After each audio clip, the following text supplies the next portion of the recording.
Hello, I'm Africa 54 Managing Editor Vincent McCory in for hashtag the U-word. It's Tuesday, August the 31st. This is Africa 54.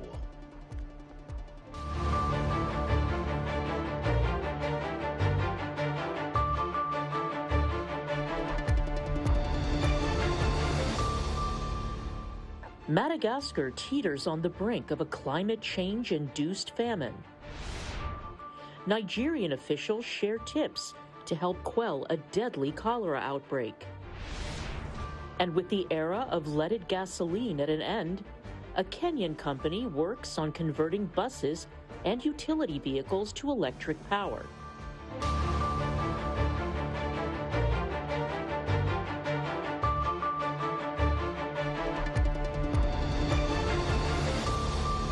The United Nations says a combination of drought, sandstorms, and pest infestations have destroyed harvests in southern Madagascar. The crisis has left more than 1 million people in severe food insecurity. David Doyle has the details. People in southern Madagascar are resorting to eating locusts and wild leaves, the United Nations has said, after harvests were ruined, leaving more than 1.1 million people in severe food insecurity. Stefan Dujarric is spokesperson for the UN Secretary-General. We, along with our partners on the ground, are gravely concerned about the deteriorating humanitarian situation in the Grand Sud, devastating combination of a severe drought, the worst in 40 years, sandstorms, pest infestations have led to crop losses of up to 60%. Agencies say drought in the country has gone on longer than expected, and that funds received so far are not enough to cover the current and future needs of those affected.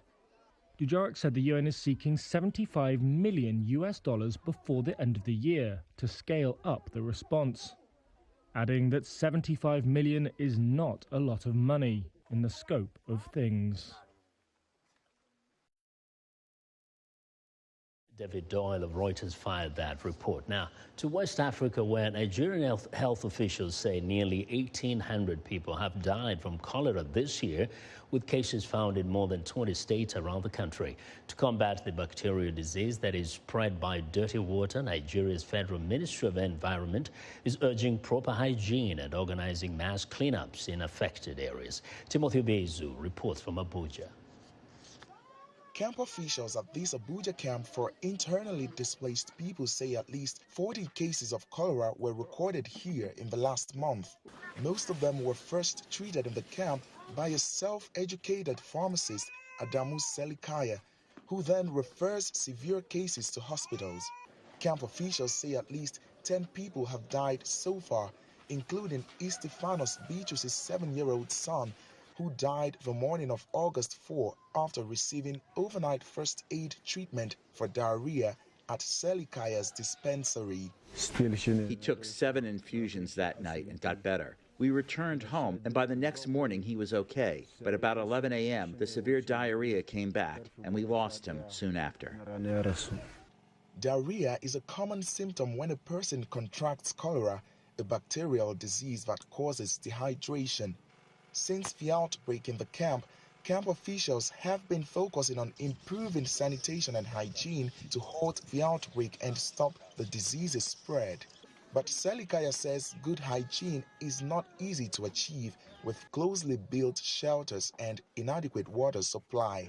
We lack so many basic amenities like toilet facility, health facilities, with other social amenities. So we don't have even potable water. These are the kind of things that is contributing cholera outbreak. The Nigeria Center for Disease Control, NCDC, says the country's death toll from cholera this year stands at about 1,800. At last count, there were about 48,000 cases spread across 24 out of Nigeria's 36 states. Health authorities say they are taking action. We have cholera control systems programs that are already on ground, matching efforts against the spread of cholera. I want to assure you that actions are going on through some of the quarters and branches of the ministry where these programs are being anchored. Cholera is easily transmitted by eating or drinking contaminated food or water. Floods caused by the rainy season contribute to the spread. The rains will go away soon, but victims say unless camps like this are expanded, the cholera threat will remain. Timothy Obiezi for VOA News, Abuja, Nigeria. Officials say the African Union is developing guidelines for the use of genetically modified crops across the continent. The action comes amid criticism from campaigners that some policies favor big business and lack adequate public input. Despite a concerted push by donor-funded plans to expand the use of such crops in Africa, they have not been widely adopted by the millions of small-scale farmers that make up the backbone of the agricultural sector. Only 7 countries, South Africa, Sudan, Eswatini, Ethiopia, Malawi, Nigeria and Kenya, have approved the commercial production of GM crops. Proponents of genetically modified organisms hope the guidelines will improve crop yields and food security as farmers battle the effects of climate change. A new coronavirus variant that was first detected in South Africa in May does not appear to be spreading, according to the World Health Organization. The new variant, known as C12, has now spread to most South African provinces and to 7 other countries in Africa, Europe, Asia, and Oceania, according to research which is yet to be peer-reviewed. It contains many mutations associated in other variants with increased transmissibility and reduced sensitivity to neutralizing antibodies, but they occur in a different mix, and scientists are not yet sure how they affect the behavior of the virus. Laboratory tests are underway to establish how well the variant is neutralized by antibodies. The United Nations Environmental Programme held a ceremony Monday marking the end of toxic leaded gasoline used in vehicles worldwide. A company in Kenya, where the program is headquartered, is working on the next step, converting buses and utility vehicles to electric power. Lenny Ruvaga reports from Nairobi. Engineer Lucy Mugala and her colleague Esther Wairimu are fine-tuning plans to outfit a public transport bus with lithium batteries. The two work at Opibus, a privately owned 4-year-old Nairobi company that converts cars and public transport vehicles to run on electricity. Mugala says converting this bus reduces the effects of greenhouse emissions responsible for global warming. A lot has been done currently in terms of mitigating the effect of greenhouse gases in Kenya, but very little is being done in the vehicle sector. And that is a gap that we're trying to fill as Opibus. We are looking at maximizing impact by targeting the largest sector, which is the public transport sector. And with this, we will be able to, step by step, be able to achieve low carbon economy in Kenya and in Africa at large. Douglas Agwata has been in the public transport industry for 15 years. On average, Agwata spends around $80 on fuel daily, a cost he'd like to see come down. However, Agwata says drivers like him may find it challenging to adapt to electric vehicles. Converting the engines from petrol to electric is quite costly, and you'll also find that there may be a scarcity of charging stations, and this may prove to be quite a challenge. Joshua Anampiu is the strategy and planning manager at the National Environment Trust Fund, or NET Fund, a state corporation that raises funds for sustainable environmental management in Kenya. Anampiu says shifting towards clean energy requires investment from the government, but argues the investment will be worth it. No matter how costly it looks right now, we know in the long run it will be more effective towards preserving our environment, which is an existential threat right now if we don't take care of the environment. So yes, there are areas where we need to put up infrastructure. We need to change the entire mechanisms of the infrastructure, and this obviously is costly. And so going forward, maybe invest now, put in a bit more cash, and then we'll reap the benefits in the future. For Mugala and other clean energy champions, the challenge will be to reduce the costs of going electric and encourage consumers to go green. Lenny Ruvaga for VOA News, Nairobi. Ida plowed through the southern U.S. state of Louisiana as one of the most powerful hurricanes in history to make landfall in the United States, causing flooding, damaging buildings, and leaving millions without power. Viewers, Jeff Custer has more. As recently as a few days ago, Ida was just a tropical depression, hundreds of kilometers south of Cuba.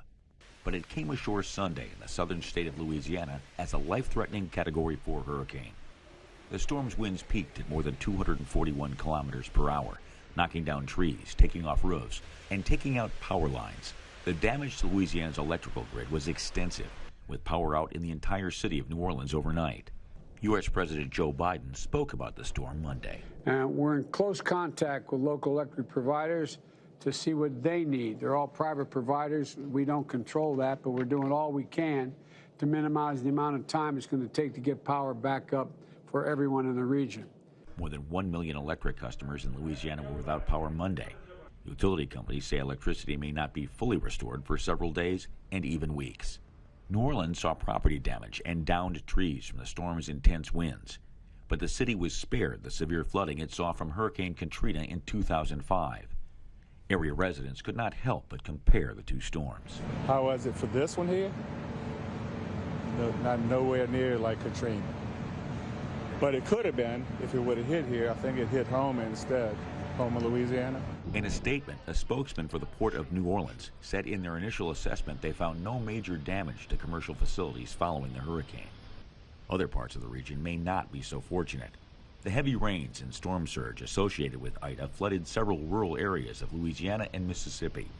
A Houston-based volunteer group, Crowdsource Rescue, says as of early Monday, it had rescued as many as 150 people trapped in their homes due to flooding. Jeff Custer, VOA News. The COVID-19 infection puts pregnant women at an increased risk of severe complications.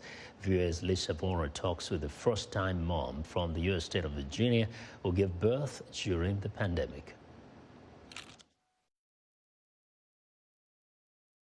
When you're pregnant, you're kind of bombarded with information about, things like Zika or other, diseases that can really affect the fetus. And with COVID, just no information at all. All of our dreams of doing baby moons or having any sort of travel while we were pregnant just obviously couldn't happen. All of the scans that I was getting just to make sure it was a healthy pregnancy. Normally you would have your partner or spouse there. These are really big milestones. So the 20-week scan, which is the really big one, almost always a husband would be there. So my husband kind of missed out on all of those. I mean, obviously he got to see the images, but just interacting in real time with the tech, he kind of didn't get to have that experience. So that was a little bit disappointing. But luckily they did allow one person to be with you in the delivery, so it could have been a doula. Obviously, in my case, I wanted my husband to be able to experience it, so he was there, gowned up like any normal delivery husband. He was able to be right near me the whole time. He was able to hold me. He had to wear a mask, but I didn't, so I was a little nervous going into the delivery whether or not I'd have to go through a pretty intense physical experience in a mask, but because I was negative, they didn't make me mask up.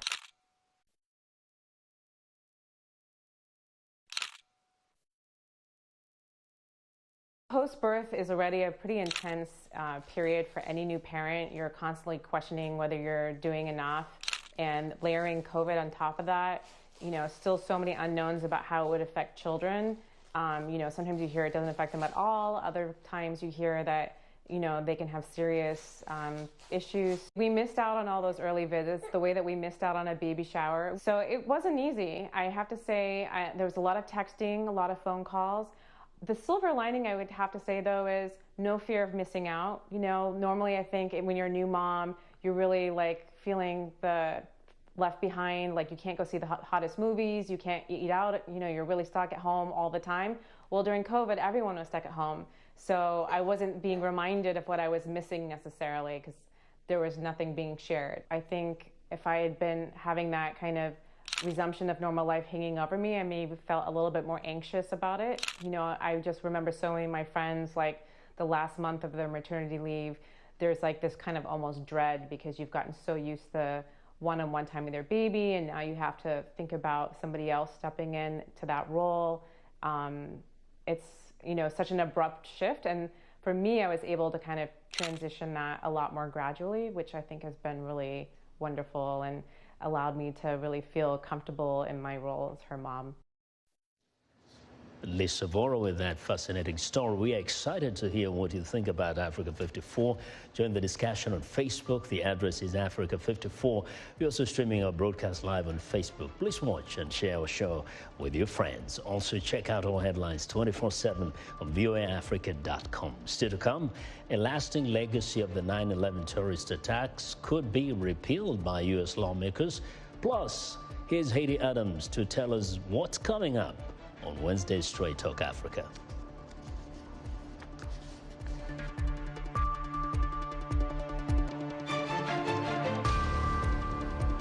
Be sure to join me on the next Straight Talk Africa when we talk about reparations and redress as Namibia negotiates with Germany on compensation for colonial-era genocide. We ask, how much is enough to make amends for atrocities and other sins of the past?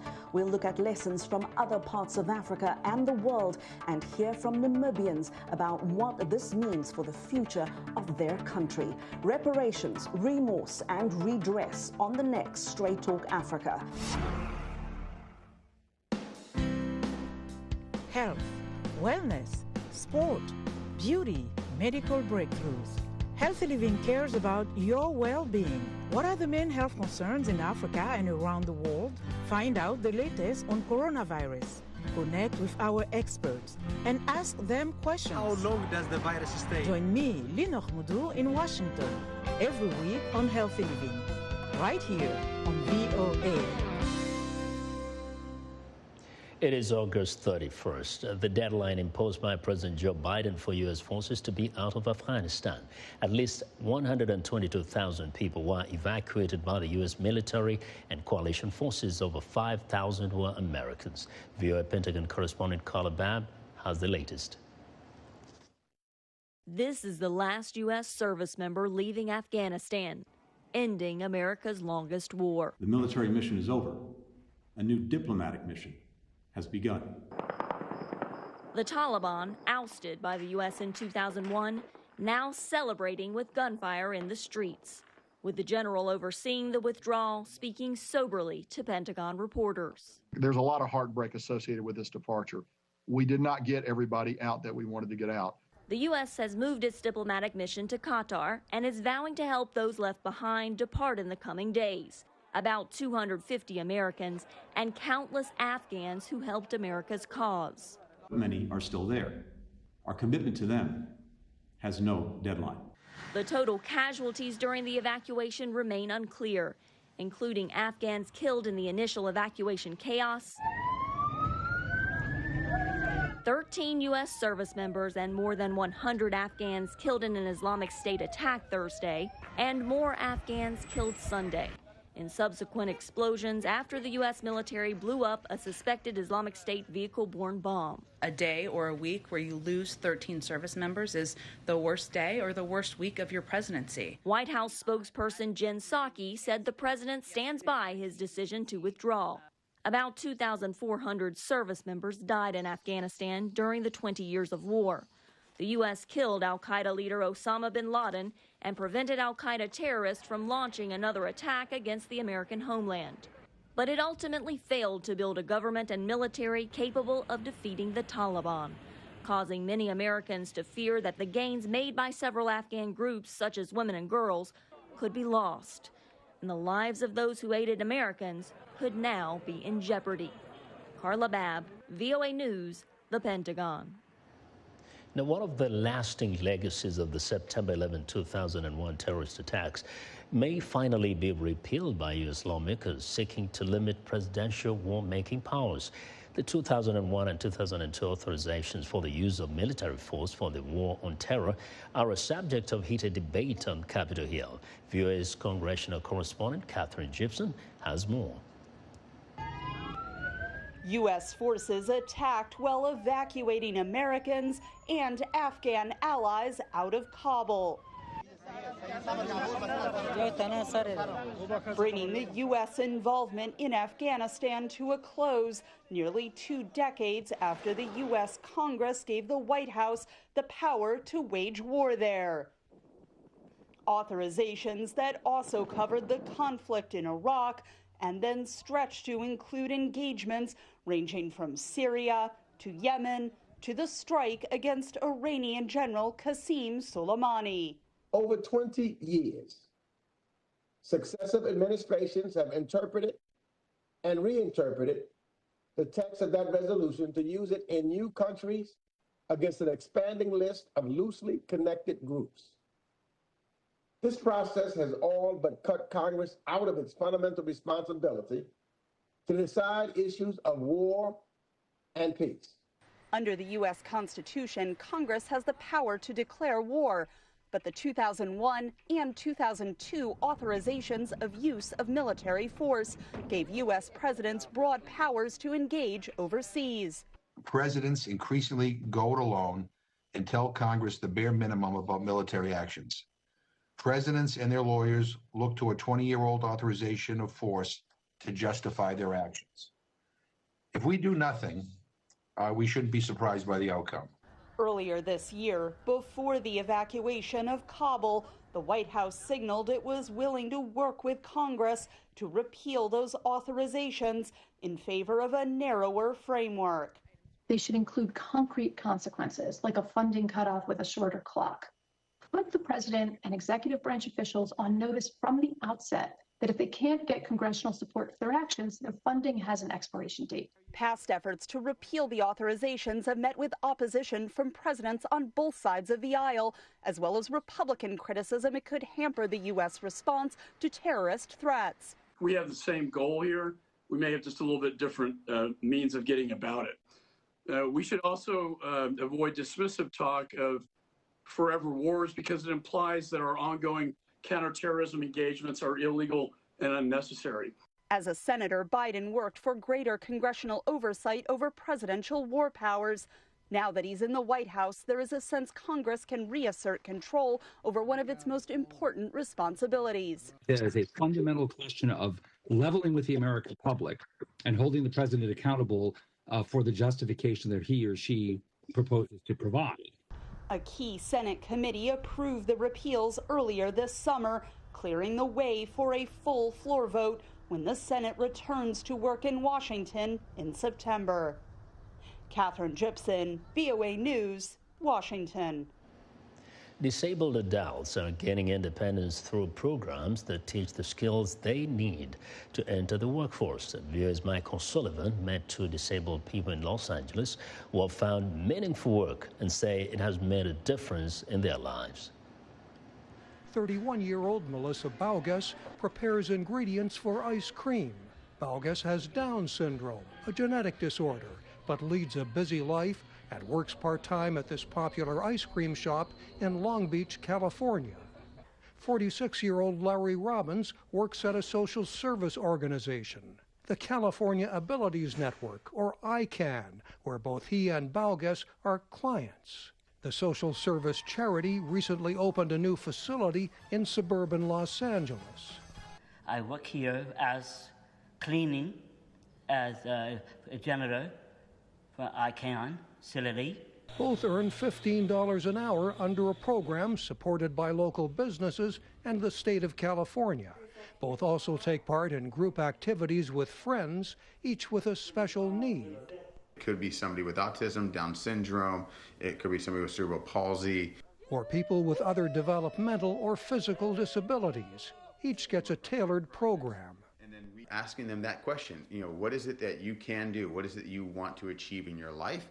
For Baugas, part of the dream was finding work that she enjoys, and she did that. It's very fun, it's easy, it's not hard, it's easy.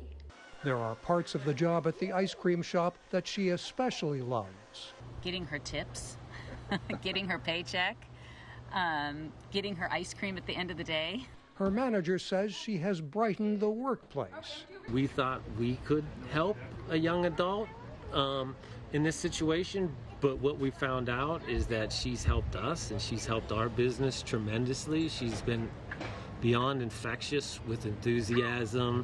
Friends say the same about Robbins and his contagious smile. Balges's mom says their experience sends a message. I think despite what your disability is, you can find a place where you fit in and where you belong and where you can achieve. And lead a fulfilling life. Mike O'Sullivan, VOA News, Los Angeles. Throughout the pandemic, college students in the U.S. have struggled with studying remotely. The same is true for foreign students enrolled in American universities. Connor Smith has this report.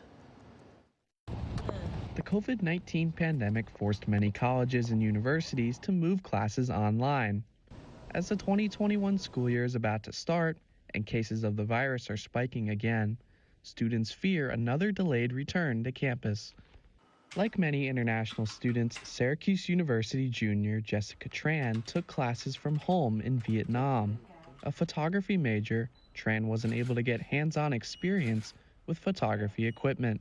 Kind of feel like I just wasted a year or so of learning remotely because I don't feel like I'm learning as much as I used to be. And so when I come back, I'm just planning on taking as many classes as I can and just trying to not waste my time. Jenny Zhang attended class remotely from China last year. A Columbia University junior, she felt detached from her classmates. I basically made no new friends in any of my classes over Zoom. And I think relying on the group of friends I made in freshman year was, not what I wanted to do. Like I hoped for more friends my sophomore year. Many universities had to adjust quickly to the pandemic to teach online. This led to delays and problems adapting to technology, says Zi Zhang, a junior at Syracuse University. I know that we have a lot of great professors, but the fact is that they are not very good at technology. We as a school, as students, as professors, we as a community definitely can do better to, support each other that if, in those kind of things. Afghan student Frozan Tahiri says she can relate. She took classes at Wagner College in Staten Island from Afghanistan and found interactions with fellow students were rare because of time zone differences. Learning is not all about classes only. Like half of it is about social interactions. And with online class, obviously that side of things has been taken away. Connor Smith for VOA News, Washington. Well, and that's our show for today. Be sure to watch Africa 54 on our website at voaafrica.com. From all of us in Washington, thanks for watching.